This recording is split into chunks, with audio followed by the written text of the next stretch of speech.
లేకపోతే మరి దేవుణ్ణి అంగీకరించిన వాళ్ళు మరణించకూడదు కదా. వాక్యం ఉంది, ఆయన యందు విశ్వాసం ఉంచిన వాడు ఎన్నడూను మృతి పొందడు అని. ఏ మృతి గురించి మాట్లాడాడు దేవుడు? అసలు మరణం అంటే ఏంటి?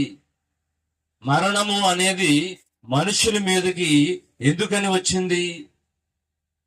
దేవుడు సదాకాలము పరిశుద్ధ బైబిల్ గ్రంథంలో చూస్తే అత్యధిక సంవత్సరాలు బ్రతికిన వాళ్ళు ఒక ఆయన ఉన్నాడు. ఎవరైనా? మెతూషేల 969 సంవత్సరాలు బ్రతికి ప్రభునందు మృతి నొందెను. ఆయన జీవించలేడు, మరణించి ఉన్నాడు. మరణం అనేది అప్పట్లో తెలియని ఒక రహస్యం. మరణించిన వారు ప్రతి ఒక్కరూ ఎక్కడికి ప్రయాణమై వెళుతున్నారో ఈ భూమి మీద ఉన్న మన పితరులు, వారి పితరులు, వారి పితరులు ఎవ్వరికి అర్థము కాని ఒక ప్రశ్నగా ఉండిపోయింది. ఎప్పటి వరకు చెప్పండి? యేసు క్రీస్తు ప్రభువారు ఈ భూమి మీద జన్మించక మునుపు వరకు కూడా మరణం అనేది ఒక రహస్యము, మరణం అనేది ఒక పాపము, మరణం అనేది ఒక భయము.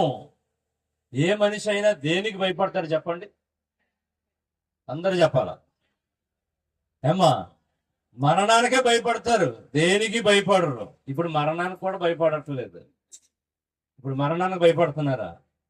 ఈరోజు పేపర్ చూస్తే ఏమండి, ఎక్కువ దీర్ఘాయువుతో ఇంకా ఎక్కువ సంవత్సరాలు బ్రతకడానికి ఆస్కారం ఉందని శాస్త్రవేత్తలు రాసుకుని వచ్చారు. బ్రతకొచ్చు. ఎప్పుడు? నీకు అనారోగ్యం కలిగినప్పుడు వైద్య శాస్త్రములో అనుగ్రహించిన దేవుని కృపా విజ్ఞానమును బట్టి, వారు కనిపెట్టిన ఆ పరిజ్ఞానమును బట్టి, మందులను బట్టి, వేసుకునే ఆ వైద్యాన్ని బట్టి బ్రతకవచ్చు. కానీ రోడ్డు మీద మనం ప్రయాణం చేస్తున్నప్పుడు యాక్సిడెంట్ అయితే వాడు దీర్ఘాయుతో బతుకుతాడా? మరణం అనేది ఒక మిస్టరీ అండ్ హిస్టరీ. దానిని ఛేదించిన వారు ఈ భూమి మీద ఎవరైనా ఉన్నారు అని అంటే ఎవరున్నారు? యేసు క్రీస్తు ప్రభువారు ఒక్కరే ఉన్నారు. ఎందుకని ఈ మాట చెప్తున్నామంటే, మన పూర్వీకులు ఎంతో మంది ఎన్నో రకాలుగా యాగం చేశారు, ఏమండి, ఎన్నో పూజలు చేశారు, ఎన్నో రకాలైన శాస్త్రాల్లో కనుగొన్న రీతిగా నిజమైన దేవుణ్ణి కనుగొనాలని ప్రయత్నం చేశారు. అప్పుడులో రాసిన ఆ స్లోగన్లో ఉంటదన్నమాట ఋగ్వేదంలో, అసతోమ సద్గమయ, తమసోమ జ్యోతిర్గమయ, మృత్యోమ అమృతాంగమయ. చివరి మాటలో మృత్యు అనే మాటను గురించి మన యోగులు, ఋషులు ప్రస్తావించారు. ఎందుకో తెలుసా? మరణం అనేది ఒకటి ఉన్నది. ఈ మరణించిన ప్రతి ఒక్కరూ ఎక్కడికి వెళుతున్నారో తెలియదు. ఈ మరణ భయంతో ప్రతి మనిషి భూమి మీద ఇదిగో ప్రాకులాడుతా ఉన్నాడు. ఈ మరణం యొక్క రహస్యాన్ని తెలియచేయండి, మరణ భయములను తొలగించండి ప్రభు అని తెలియని దేవునికి ఆరాధన చేశారు.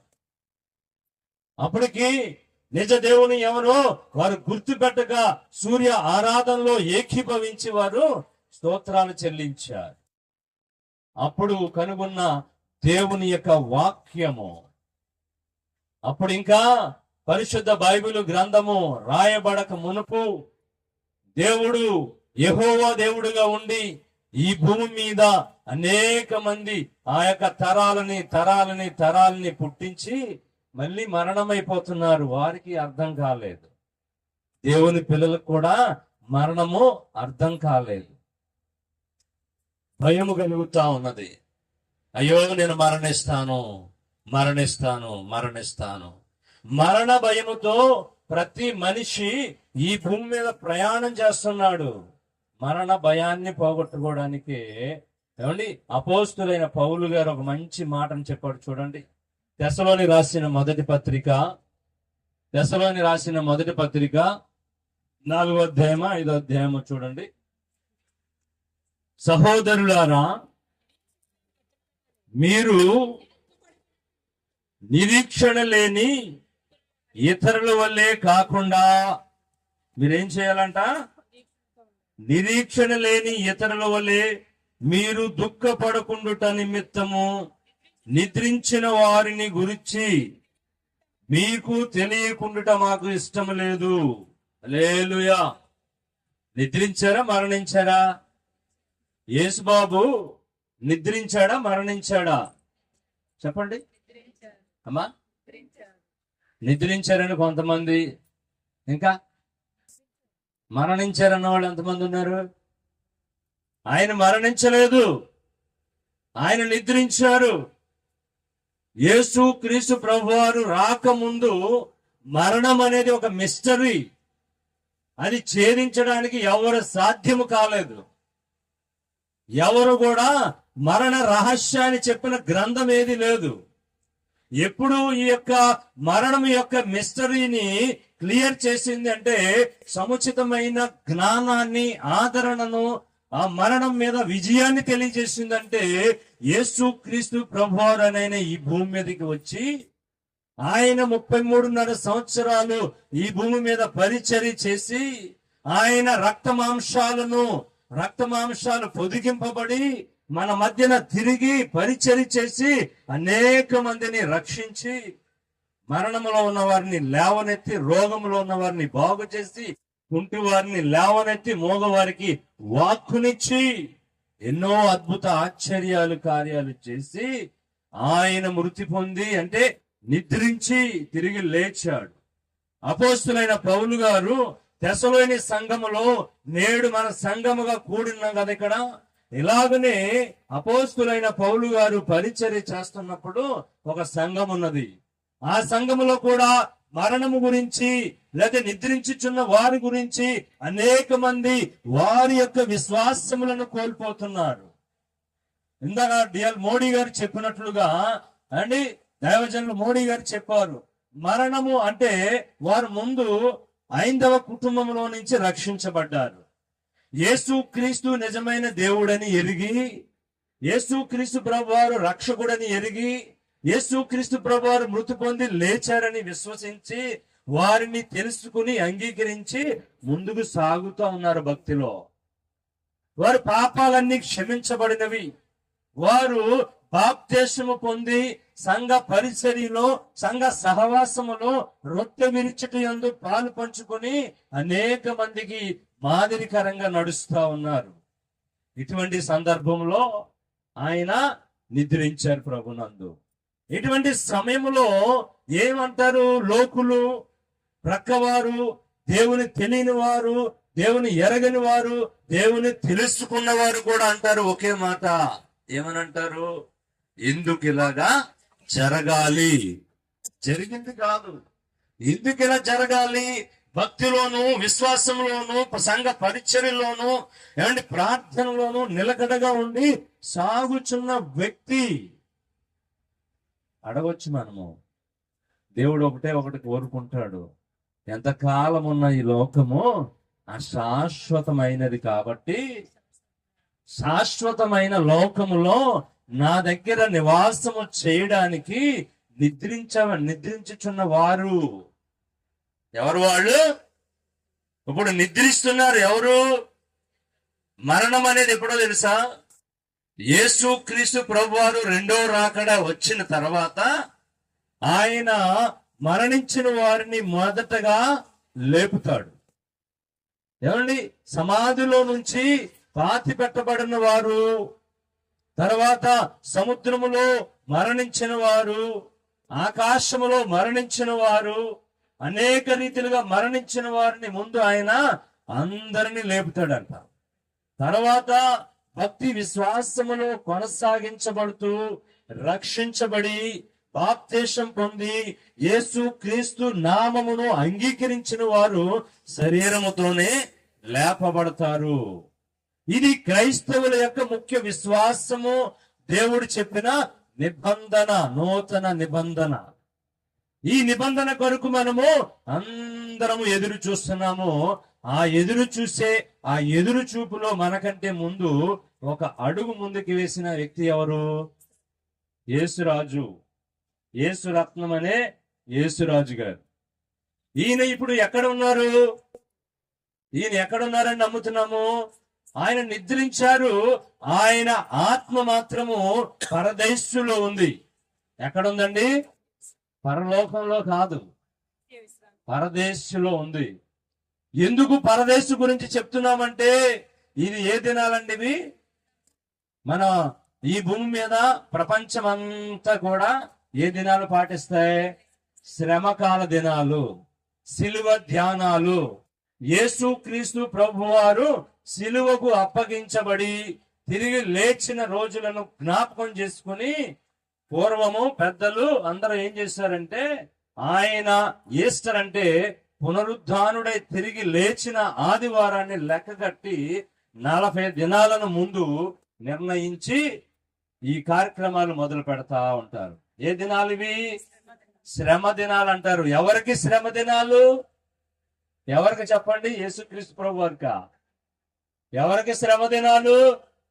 ఈ భూమి మీద నివసించుచున్న ప్రతి మనిషికి, చిన్న పిల్లవాడు మొదలుకుని వృద్ధాప్యములో ఉన్న వారి అందరికీ శ్రమ దినాలు.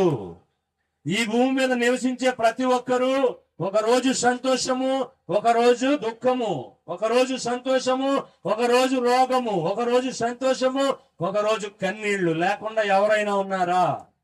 శ్రమ దినాలు ఎవరికి? మనుషులకు. అటువంటి శ్రమ దినాలకి ముందు యేసు ప్రభు వారు సిలువలో వేలాడి చివరి రక్త బొట్టు చిందించినప్పుడు కుడి ప్రక్కనున్న దొంగ అంటున్నాడంట, అయ్యా నేను పాపిని, నేను చేసిన తప్పులను ఈ సిలువ వేయడానికి నేను అర్హుణ్ణి, కానీ నీవు పరిశుద్ధుడవు, నీలో ఏ పాపము లేదు, నీవు ఈ సిలువకు అప్పగించడానికి పాత్రుడవు కాదు, అయినప్పటికీ నీవు అప్పగించబడినావంటే దైవ చిత్తానుసారమైన మరణం నువ్వు అనుభవిస్తున్నావు, నీ రాజ్యములో నన్ను జ్ఞాపకం చేసుకోమని అంటున్నాడు ఆయన. ఎవరు? కుడి ప్రక్కనున్న దొంగ. అప్పుడు ఆయన ఏమన్నాడు? నాతో కూడా నేడు నీవు పరదేశులో ఉంటావు. చప్పడు కొట్టండి. ఎక్కడ ఉంటారు? పరదేశులో ఉన్నాడు ఆయన. దేవుని యొక్క వాక్యం అంటుంది, ఎవరైనా ప్రభునందు మృతి నొందిన భక్తులు ఎవరైనా ఉన్నారంటే వాళ్ళు దేవునికి ఇష్టమైన వారు గనుక వారిని ముందుగా పిలుచుకున్నారని విశ్వసించాలి. నీకంటే నాకంటే ఇక్కడ ఉన్న వాళ్ళకంటే దేవుడు యేసు బాబుని ప్రేమించాడు, ఎక్కువ ప్రేమించాడు, ఎక్కువ ఆదరించాడు, ఎక్కువ ఆయనతో ఉన్నాడు. కాబట్టి నీ దినములు సమాప్తమైపోయినవి, నీవు నాతో ఉండవలసిన, నా రాజ్యములో ఉండవలసిన దినాలు ఉన్నాయి, నీ వచ్చే అన్నాడు ఆయన.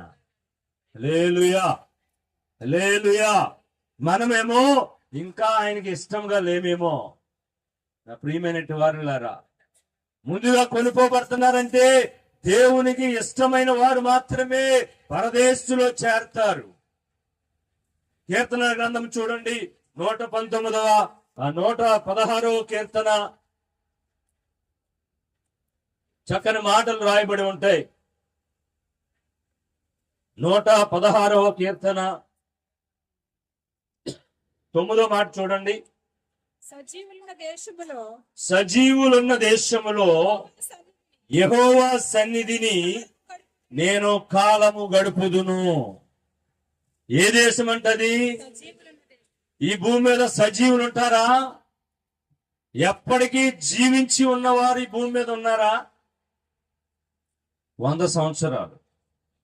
మోషే అంటాడు, 90వ కీర్తన చదువుకున్నాం కదా మనము, అధిక బలం ఉన్న ఎడల 80 సంవత్సరాలు, 70 సంవత్సరాలు అధిక బలం ఉంటే 80 సంవత్సరాలు వాటి యొక్క వైభవము ఆయాసమే, దుఃఖమే.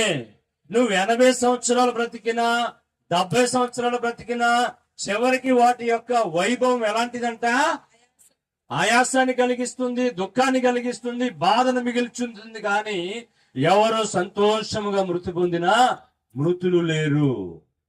కానీ మరణించిన వారు చెప్తున్న మాట ఏంటంటే, సజీవులున్న దేశములో నేను యెహోవా సన్నిధిలో కాలము గడుపుతున్నాను. మీరు ఎందుకు చింతిస్తున్నారు? మీరు ఎందుకు బాధపడుతున్నారు? నేను సజీవులు ఉన్న దేశములో యెహోవా సన్నిధిలో నివాసము చేస్తున్నాను. నా ప్రియమైన వారులారా, నా ప్రియమైన బట్టి దేవుని కుటుంబమా, ఈ యొక్క మధ్యాహ్న కాల సమయంలో పరిశుద్ధాత్మ దేవుడు మాట్లాడుతున్నాడు. యేసు బాబు ఎక్కడ ఉన్నాడు?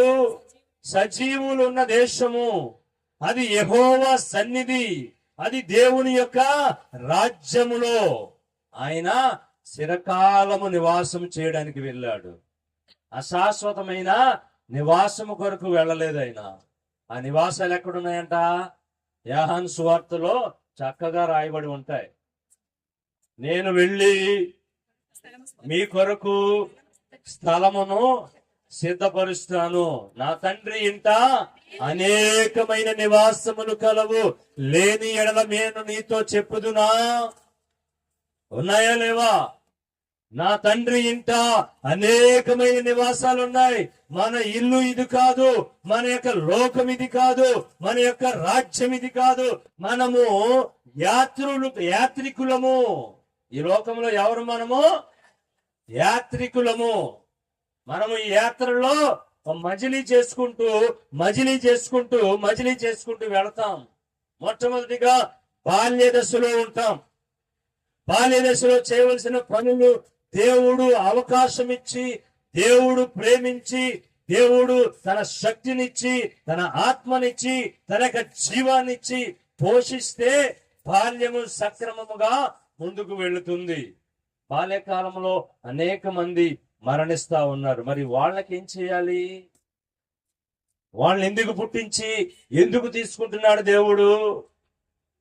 దేవుని చిత్తాన్ని ఒక్కసారి మనం గైకుంటే మనము ఈ రోజు వారమే కాని, నిన్నటి వారమే కాని, రేపటి వారము కానే కాదు. ఈ గడియ వరకు నాది. రేపు మళ్ళీ ఒక గంట ఏం జరుగుతుందో మన ఎవరికి తెలియదు. చక్కటి ఆదరణ పొందాలంటే దేవుని యొక్క వాక్యాన్ని చదువుకోవాలి, దేవునికి ప్రార్థన చేయాలి. ప్రభువా, ఎందుకు ఈ భూమి మీద మమ్మల్ని నరులను పుట్టించి మళ్ళీ మీరు తీసుకుంటున్నారంటే రక్త మాంసముల యొక్క ప్రేమ ఆప్యాయత లేకపోతే ఈ భూమి మీద నరరూప రాక్షసులుగా మారతారు మనుషులు. పశువులకి, క్రూర మృగాలకి, నేల మీద పాకు విష జంతువులకి, మనుషులకు వ్యత్యాసం ఉండాలని దేవుడు చెప్తా ఉన్నాడు. రోజున నేను ప్రార్థన చేస్తున్నాను ఇదే విషయంలో. ప్రభువా, ఈ భూమి మీద అందరిని పుట్టిస్తున్నావు ప్రభు, నువ్వు మళ్ళీ మరణానికి అంటే మరణిస్తున్నారు, పిలుస్తున్నావు, నువ్వు వచ్చేస్తా ఉన్నారు. ఈ భూమి మీద అందరూ ఆ మరణించిన వారి యొక్క కుటుంబం దగ్గరికి వెళ్ళి ఏడ్చి ఏడ్చి ఏడ్చి కొంతమంది అయితే గుండెలు బాదుకుని అవిసేలా ఏడుస్తున్నారు. ఎందుకని నువ్వు పుట్టించడము, ఎందుకని కార్యక్రమాలు చేయడము, ఎందుకు ప్రభువా అని ప్రార్థన చేస్తే నాకు ఒకప్పుడు తెలియదు. ఎవరు అంటున్నారు ఈ మాటలు? దేవుడు అంటున్నాడు. నాకు కూడా పాత నిబంధనగా ఉన్నప్పుడు నాకు ఈ యొక్క రక్త మాంసాలున్న ప్రేమను తెలియదు. అప్పుడు కూడా నేను అనేక సార్లు భూకంపాన్ని రప్పించాను, జల ప్రళయాన్ని రప్పించాను, అగ్ని గంధకములను ఈ భూమి మీద కుమ్మరించాను, నరులను నిర్మానుష్యంగా చంపాను. ఎందుకంటే వారి యొక్క పాపములు, చెడు దృష్టి, చెడు పనులు నా కంటికి, నా మనసుకు నొచ్చుకుని వాళ్ళని నేను సమూలంగా నాశనం చేసిన రోజులు ఉన్నాయి. నాకు నేనే పశ్చాత్తాపం చెందాను, నాకు నేనే మనస్సులో నొచ్చుకున్నాను. ఈ చేతులతో ఈ మనిషిని నిర్మాణం చేసింది నేనే కదా. నేల నుంచి మట్టిని తీసి ఆదికాండంలో ఉంటుంది. ఆదికాండం 2వ అధ్యాయం మనం చదివితే అక్కడ ఉంటుంది, సమయం లేదు కాబట్టి. నేల మట్టి నుంచి నరుని నిర్మాణం చేసి వారి యొక్క నాసికారంధ్రములో దేవుని యొక్క జీవ ఆత్మను ఊదుగా నరుడు లేచి జీవ ఆత్మయి నడిచి మాట్లాడటం నేర్చుకున్నాడు. ఈ భూమి మీద అధికారం ఇచ్చాడు ఆయనకి. నేనే కదా చేశాను, నేనే కదా పుట్టించాను, నేనే కదా ఈ ప్రజలను విస్తరింపజేశాను. అప్పుడు జనుల యొక్క పాపమును భరించలేక నోవహు కాలంలో జలపరణ రప్పించి అందరినీ మస్తు పట్టించాను. కేవలము ఏమండి ఎవరున్నారు అప్పుడు? నోవహు భార్య, వారి యొక్క కుమారులు ముగ్గురు, షేము, హాము, యాపేతు, వారి భార్యలు 80 మాత్రమే. ఏమండి దేవుడు సంతాపం నొందాడు ఈ కార్యక్రమం చేసినందుకు. ఇలాగ రాను రాను రాను రాను వచ్చి దేవుడు ఇంకేమనుకున్నాడంటే, ఏ రీతిగా నేను వాళ్ళకి ప్రవక్తలను పంపించిన, న్యాయాధిపతులను పంపించిన, సాక్షాత్తు దేవుని నోట నుంచి వచ్చే మాట నాయకులను, యజమానులను, రాజులను పంపించిన ఎవరు నా మాటను పూర్తి స్థాయిలో అర్థం చేసుకోలేకపోతున్నారు, నా ప్రేమను అర్థం చేసుకోలేకపోతున్నారు, నా మార్గములో వారు ప్రయాణం చేయలేకపోతున్నారు. కారణం ఏంటని తండ్రి, కుమార, పరిశుద్ధాత్మగా త్రియేక దేవుడుగా ఉండి పరలోకములో ఆలోచన చేశాడంట. ఆయన ఏం చెయ్యాలి? ఈ మనుషులకు నేను దూరంగా ఉండి నా ప్రేమను చెప్పినా నన్ను అర్థం చేసుకోలేకపోతున్నారు, నా రాజ్యము గురించి చెప్పినా అర్థం చేసుకోలేకపోతున్నారు, నా యొక్క మంచి పనులను వారు ముందు చేసినా వారు అర్థం చేసుకోలేకపోతున్నారు. ఎలా? ఆలోచన చేసి ఒక పక్షి మాట్లాడుతున్నప్పుడు మనుషులకు అర్థమవుతుందా భాష? ఒక కుక్క మొరిగినప్పుడు మనుషులకు అర్థమవుతుందా భాష? అర్థం కాదు. వాటి భాష వాటికే అర్థమవుతుంది. నా ప్రియమైనటి జనులారా, ఎవరికి అర్థమవుతుంది? మనుషుల భాష మనుషులకి అర్థమవుతుంది. ఇప్పుడు ఏం చేయాలి? ఏం చేయాలంటే నన్ను నేనే రిక్తునుగా లోకంలోనికి వెళ్ళాలి. అసలు ఆ రక్త మాంసములో ఉన్న ఆప్యాయత ఏంటి, ఆ ప్రేమ ఏంటి, ఆ మధురం ఏంటి? ఈ మనుషులు ఎన్నిసార్లు నా యందు ప్రార్థన చేయండి, నన్ను గైకొనండి, నా విశ్వాసాన్ని ఫాలో అవ్వండి, నేను నిత్యరాజ్యములో మిమ్మల్ని స్థిరకాలం ఉంటానని చెప్తున్నా ఈ మనుషులు ఎందుకు నన్ను వెంబడించట్లేదు, ఈ దేనికి లోనైపోతున్నారు అని గమనించి అప్పుడు ఆయన ప్రణాళిక చేశాడంట. మనం చెప్తాం కదా క్రిస్మస్ టైంలో, ఏమండి ఏలయనగా యెషయా గ్రంథంలో రాయబడి ఉందా కదా, మనకు శిశువు పుడతాడు, ఆయన భుజం మీద రాజ్యభారం ఉంటుందని. 650 సంవత్సరాలు యేసు ప్రభు రాకముందు 650 సంవత్సరాలకి ఒక ప్రవచనం పంపించాడు ఆయన ప్రవక్త ద్వారా. ఒక పరిశుద్ధుడు వస్తాడు, ఆయన భుజం మీద రాజ్యభారం ఉంటుందని. ఆ మాట నెరవేర్చడానికి ఎందుకు వచ్చాడో తెలుసా? ఇందా చెప్పాను కదా నేను, నా ప్రియమైనటువంటి వారులారా, ఆ రక్తములో ఉన్న, ఆ మాంసములో ఉన్న ఆ ఆప్యాయతను, ఆ ప్రేమను కనుగొనడానికి ఆయనకు తెలుసు. కానీ ఆయన ఆత్మస్వరూపిగా ఉన్నాడు కాబట్టి ఈ రక్తము, ఈ మాంసము, ఈ ప్రేమను గైకొనడానికి ఆయన దిగి వచ్చాడు. దిగి వచ్చి తల్లి గర్భంలో పుట్టి ఆయన రక్తమాంసాలు ధరించి ఆయన అన్నదమ్ముల ప్రేమ, తల్లిదండ్రుల ప్రేమ, బంధువుల ప్రేమ, స్నేహితుల ప్రేమ పనిని కూడా చేశాడు. ఆయన చేసి ఇంత మధురంగా ఉంటుందా ఈ ప్రేమ? అందుకనే మరణించిన వారి గురించి గుండెలు అవిసిల్లాగనా ఏడుస్తున్నారు. దీనికి ఒక ఫుల్ స్టాప్ చెప్పాలి, ఒక శాశ్వతమైన మార్గం చెప్పాలి. ఈ రక్త మాంసములతో దుఃఖిస్తున్న ఈ సర్వ మానవాళ్ళకి నేను ఒక నిదర్శనాన్ని చెప్పాలి.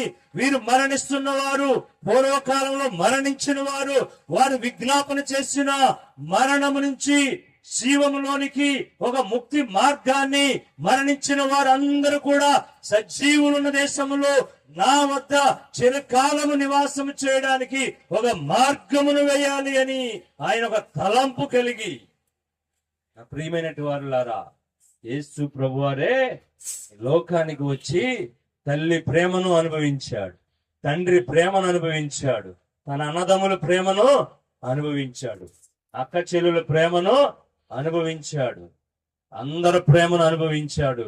ఆయన రక్తం చిందించినప్పుడు, ఆయన హింసించబడినప్పుడు, ఆయన మరణం పొందినప్పుడు ఆయన ఒకే ఒక మాట చెప్పాడు. ఏమని చెప్పాడు? మీరు నా కోసము ఏడవద్దు. ఎవరి కోసం ఏడాలి? మీకోసమే ఏడవండి. ఎందుకంటే రాబోయే దినాలు భూమి మీద భయంకరమైన రోజులు రాబోతున్నాయి. భయంకరమైన రోజులు, మనిషిని మనిషి చంపే రోజులు. అందుకని ఏం చేయాలి?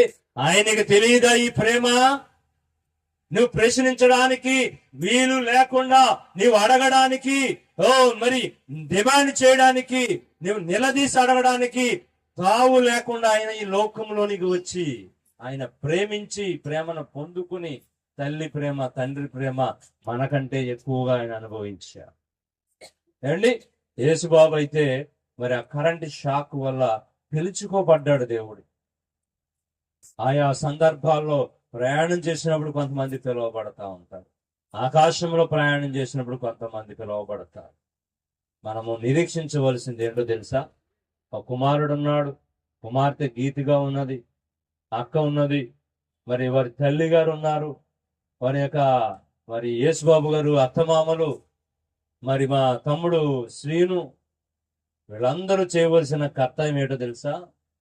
ఆయన దేనికోసము ఈ భూమి మీద నివసించి ఎలాంటి సాక్ష్యం పొందారు? ఇందాక దైవజనులు చెప్పినట్లుగా ఆయనలో ఏమాత్రం ఎప్పుడు కోపాన్ని చూడలేదు. కోపము నేను కూడా చూడలేదు ఆయనలో.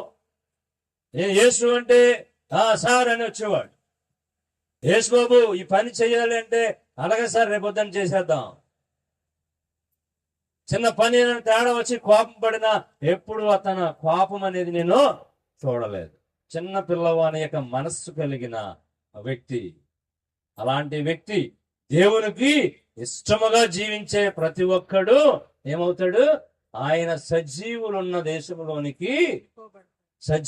దేశంలోనికి పిలవబడతారు. ఆయన పిలవబడ్డాడు. ఆయన ఏం చేయబడ్డాడు? నీకంటే నాకంటే ముందు వరుసలో ఉన్నాడు. ఆయన పిలవబడ్డాడు.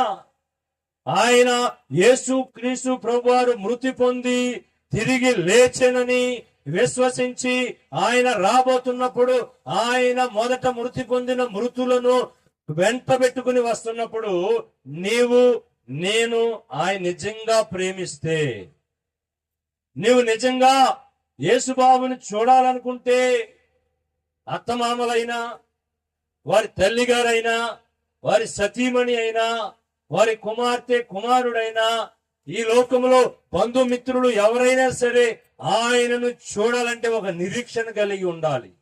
ఏంటా నిరీక్షణ? యేసు క్రీస్తు ప్రభువారు రెండవ రాకడ రాబోతుంది. రాబోతున్న ఆ రెండవ రాకడలో ఆయన తీసుకుని వస్తాడంట. ఎవరిని? విశ్వసించిన వాళ్ళందరూ దేవుని స్తోత్రం చెల్లిద్దాం. హల్లెలూయా. యేసు బాబు గారు యేసు క్రీస్తు ప్రభువారితో తిరిగి రాబోతున్నారు అన్నవారు అందరు దేవుని స్తోత్రం చెప్పండి. ఆయనను మేము ఎదుర్కొనబోతున్నామని అన్ని విశ్వసించిన వాళ్ళు స్తోత్రం చెప్పండి. యేసు బాబుని మేము చూస్తాము రెండవ రాకడలో అన్నవాళ్ళు దేవుని స్తోత్రం చెల్లించండి. దుఃఖపడకూడదు. దుఃఖపడ్డారంటే యేసు క్రీస్తు ప్రభు వారి యొక్క వాక్యము గాని, ప్రేమ గాని, ఆయన రాజ్యము గాని మనము విశ్వసించట్లేదు అని అర్థం. నా ప్రియమైన వారులారా, ఎందుకో చెప్పనా? మా అనుభవాలు చెప్తాం. నేను 19వ సంవత్సరము దూర ప్రాంతం విజయవాడలో ఉన్నాను, ప్రైవేట్ జాబ్ చేసుకుంటూ. నా తల్లికి నా యొక్క చెల్లి, ముగ్గురు అన్నదమ్ముల తోడ, మేము ముగ్గురు అన్నదమ్ములము. మా తోడ ఒక సహోదరి. ఆ సహోదరికి 14-15 సంవత్సరాలు ఉంటాయి. సడన్ గా చనిపోయింది. మేము రక్షించబడ్డాము, క్రీస్తులో బలంగా పరిచర్యలో వాడబడుతున్నాము. మా తల్లిదండ్రులు అప్పుడప్పుడే రక్షణలోకి వస్తున్నారు. వెంటనే ముగ్గురు మగపిల్లలము, ఒక చెల్లి మరణించింది. ఎందుకో తెలియదు. విజయవాడ నుంచి వచ్చాను నేను. ఏమండి, ఎవరో మా నాయనమ్మ చనిపోయిందని తీసుకొచ్చారు నన్ను విజయవాడ నుంచి. మరణం యొక్క రుచి, బాధ ఎలా ఉంటదంటే అనుభవంలోనే తెలుస్తుంది అందరికీ. ఎలా ఉంటదంటే ఇంట్లోకి రాగానే ఒక నిర్ఘాంతపోయాం మేమందరం కూడా. అప్పుడు ఏ రోజులవి? యవ్వన కాలంలో దేవుని కొరకు పట్టబడి, ఏమండి, ప్రైవేటు ఉద్యోగం చేసుకుంటూ దేవుని యొక్క పరిచర్య చేస్తా ఉన్నాను. తెలియని ప్రాంతంలో కూడా ఒక బైబిల్ పుస్తకం పట్టుకుని బైబిల్ బ్యాగ్ పట్టుకుని ఎక్కడెక్కడికో దూర ప్రాంతాలు వెళ్ళిపోయేవాడు అక్కడిని దేవుని పరిచర్య నిమిత్తం. ఎవరో తెలియదు. మరి దేవుని యొక్క పరిచర్యలో, దేవుని యొక్క సన్నిధిలో, దేవుని యొక్క వాక్యములో, దేవుని సేవా పరిచర్యలో ఎదుగుతున్న మేము మా కుటుంబంలో జరిగిన విషాదము గురించి దేవుని విడిచిపెట్టాలా, దేవుణ్ణి ఏం చేయాలి, వెంబడించాలా? అర్థం కాని పరిస్థితి. ఎవరి కాలంలో ఉన్నాం? దుఃఖములో కుటుంబం అంతా దుఃఖ నివారణ పొందడానికి ఎవరు ఓదార్చలేకపోయారు. దేవుడు ఒకే ఒక మాటను సెలవిచ్చాడు. ఆయన ఆ యవన కాలంలో సమస్తమును జరిగించేవాడు నేను, జరుగుతున్నది మీరు శిరసా వహించవలసిన భవిష్యత్ తరములో మీకు జరగబోయే వాటిని జరిగించేవాడు నేను. సమస్తము నా చేతుల్లో ఉంటే నువ్వెందుకు దుఃఖిస్తావు? లేచి వెళ్ళు, నీ పని నువ్వు చెయ్యి. ఇది ఇలాగా జరగవలసి ఉన్నది. ఇది ఆశీర్వాదకరము. ఆ బిడ్డ నా దగ్గర ఉండడము ఆశీర్వాదకరము. ఈ లోకములో ఆమె ఉంటే, ఆమె నడిస్తే, ఆ యవన కాలంలో పడిపోతే, కుటుంబానికి చెడ్డ పేరు తెస్తే, కుటుంబంలో ఇంకా అనేకమైన ఆమె వల్ల మీరు తలవంపులు పడితే ఏం జరుగుతాయి తెలియదు కదా. నాకు ఇష్టమైంది నేను పిలుచుకున్నాను, నీవు దిగులు పడకుండా వెళ్ళి నీ కుటుంబాన్ని ధైర్యపరచుని వెళ్ళన్నాడు.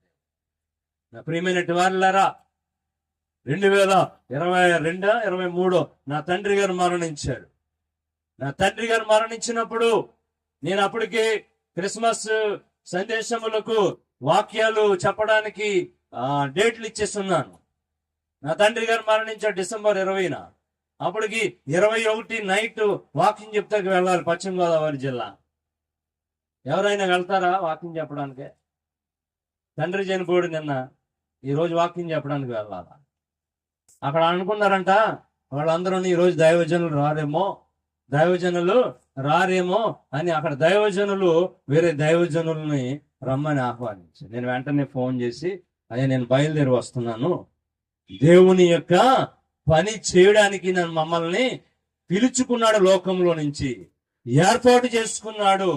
దేవుని కొరకు జీవించడానికి ఎప్పుడైతే నువ్వు తీర్మానం చేసుకుంటావో, ఎప్పుడైతే నీ జీవితాన్ని రక్షణ అనుభవంలోనికి, లోకములో నుంచి వేరుపరచబడి యేసు క్రీస్తు ప్రభువారు నిజమైన దేవుడని విశ్వసిస్తావో, దేవుని ఉద్దేశము తప్ప మరి ఏ ఉద్దేశములు మన మీద పని చేయకూడదు.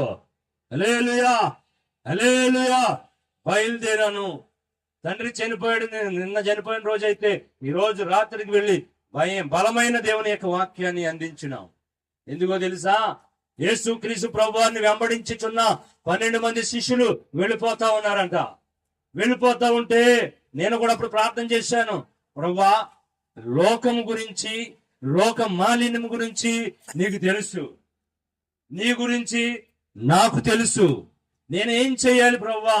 లోకం అంటారు తండ్రి చనిపోయి ఒక రోజు కూడా కాలేదు, అప్పుడే వెళ్ళిపోయాడు, వీడికి బుద్ధి జ్ఞానం లేదా, ఈయన యొక్క దేవుని వాక్యం అది చెప్తుందా అని అంటారు. ఏం చేయాలని ప్రభుకు ప్రార్థన చేసినప్పుడు దేవుడు చక్కని వాక్యం తెలియజేశాడు. మృతులు తమ మృతులను పాతి పెట్టుకుందురు, మీరు సజీవులు నన్ను మహిమపరచాలి, నన్ను వెంబడించాలి. ఏండి మనుష్య కుమారుడు మీ మధ్యలో సదాకాలం ఉండడు, మీ మధ్యలో కొంతకాలమే ఉంటాడు. మనుష్య కుమారుడు కొంతకాలమే ఉంటాడు. నన్ను వెంబడించండి. మృతులంట తమ మృతులను పాతి పెట్టుకోండి, వెళ్ళి నువ్వు నన్ను వెంబడించన్నాడు యేసు ప్రభు శిష్యులతో. అదే మాట నన్ను ఆదరించి ధైర్యపరిచి నన్ను దేవుని యొక్క వాక్య పరిచయం చేయడానికి పంపించింది. ఎన్నో అనుభవాలు. మరణము ఒక నిద్రిస్తున్నాడు అని భావించాలి. మరణం అనేది శాశ్వత మరణం కాదు. ఎవరైతే యేసు క్రీస్తు ప్రభునందు మృతి పొందుతారో వారు పరదేశులో ఉంటారో, ఆయన వచ్చి తీర్పు తీర్చి రెండవ రాకడలో ఆయనతో పాటు లేపబడిన తర్వాత అప్పుడు శాశ్వతమైన మరణం ఉంటుంది. అప్పుడు నిజమైన మరణము ఆత్మకు అప్పుడు ఉంటుంది మరణము. నా ప్రియమైనటువంటి వారులారా, ఏ మరణమును కోరుకోవాలి? సజీవులు ఉన్న ఆ యెహోవా సన్నిధి యొక్క రాజ్యములో ప్రవేశించి ఆయన చెబుతున్న మాట ఇది. ఏ మాటిది? మీరందరూ నా స్నేహితులారా, నా ప్రియమైన కుటుంబస్తులారా, నా యొక్క కుమార్తె కుమారి అందరికీ చెప్తున్న మాట అంటే, నేను సజీవులున్న దేశంలో చిరకాలము నివాసము చేయడానికి వెళ్ళాను. అక్కడ యెహోవా సన్నిధిలో కాలం గడుపుతున్నాను, మీరు దుఃఖపడొద్దు. అదే చెప్తున్నాడు అపోస్తులైన పౌలు గారు. నిరీక్షణ లేని ఇతరుల వలె కాకుండా యేసుక్రీస్తు ప్రభు వచ్చి మనందరినీ కొనిపోతున్నాడనే విశ్వాసంతో ఉండండి. దుఃఖించండి. దుఃఖం ఎప్పుడు అంటే, ఏదైనా పాపము మనల్ని వెంబడించి శోధిస్తున్నప్పుడు మన కన్నీరును ఆయన కవిలలో పెట్టే లెక్కించడానికి ఏడవాలంట. మన కన్నీటి బరువు ఎంతో ఆయన వచ్చి కొలుస్తాడంట. రీసెంట్ గా ప్రార్థన చేస్తుంటే ఆయన మాట్లాడిన మాటలు ఏంటంటే, నీ కన్నీటి బరువును తూచేవాడు నేను. ఏ కన్నీటి బరువును? నీళ్ళన్నీ ఒకే బరువు ఉంటాయమ్మా? నీళ్ళన్నీ ఒకే బరువు ఉంటాయా? కన్నీళ్ళన్నీ ఒకటే బరువు ఉంటాయా? సంతోషంతో వచ్చే కన్నీళ్లు ఎలా ఉంటాయి? తేలికగా ఉంటాయి. దుఃఖంలో వచ్చే కన్నీళ్లు బరువుగా ఉంటాయి. ఆ బరువైన కన్నీళ్లు నాకు కావాలి.